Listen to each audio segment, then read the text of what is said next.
bonjour à tout le monde. Aujourd'hui, je viens de répondre à une question et c'est la question de Martine Duez. En fait, Martine me demande par rapport au travail sur le sternocleidomastoïdien, sur ce muscle-là. Voyez. Alors là, je vous montre, il y a 2-3 exercices dans lesquels on attrape, mais surtout, Martine, elle me demande de la série du yoga du visage dans laquelle on travaille ce muscle. On attrape la partie haut, la partie bas, on le serre et on garde 30 secondes cette contraction. Alors, le problème du Martine, c'est que pendant les 3 années, elle a pris beaucoup de kilos, beaucoup de poids. Elle n'arrive pas à attraper le muscle. Les filles, et surtout Martine, c'est pas grave. Important que vous ne devez pas laisser tomber cet exercice, vous devez le faire. Regardez comment vous le faites. En fait, ça suffit que vous travaillez avec les fascias. Les fascias, parce que normalement, on n'arrive pas à attraper directement ce muscle. C'est un muscle qui glisse tout le temps. Mais on va travailler avec les fascias qui sont autour de ce muscle. Et regardez quel exercice vous pouvez faire.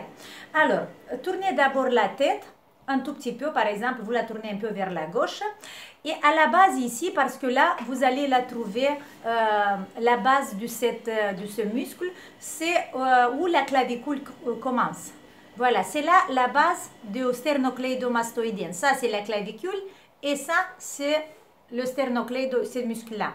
Et vous posez la main gauche ici sur la base de la clavicule et avec la main droite, tout doucement, commencez à glisser et à monter petit à petit. Vous pouvez un tout petit peu plier la tête un tout petit peu vers l'épaule droite, si vous faites vers la droite. Et vous glissez doucement et vous allez en profondeur sur le cou. C'est le massage que je vous avais montré dans une vidéo, la palpation profonde.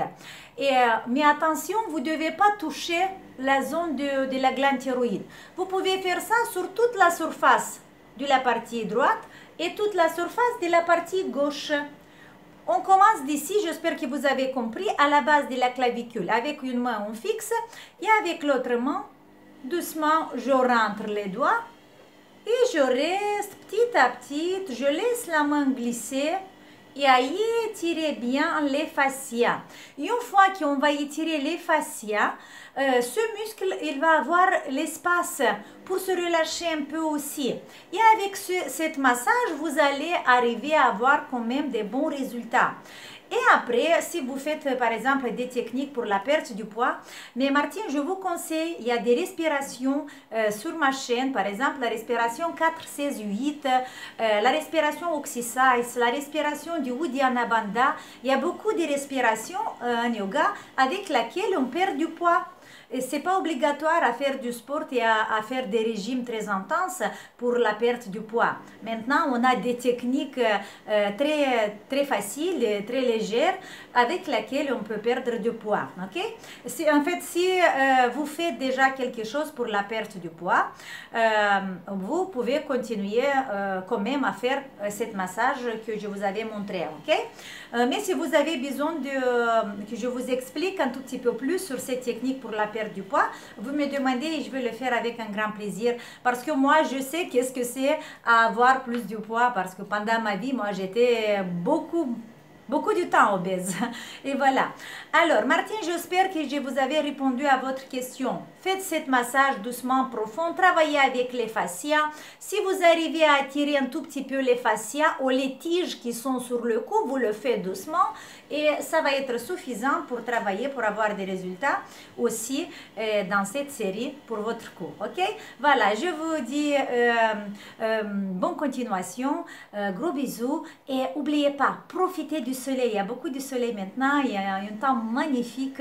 Profitez, mais n'oubliez pas à mettre votre crème pour la protection. Ciao et on se voit demain.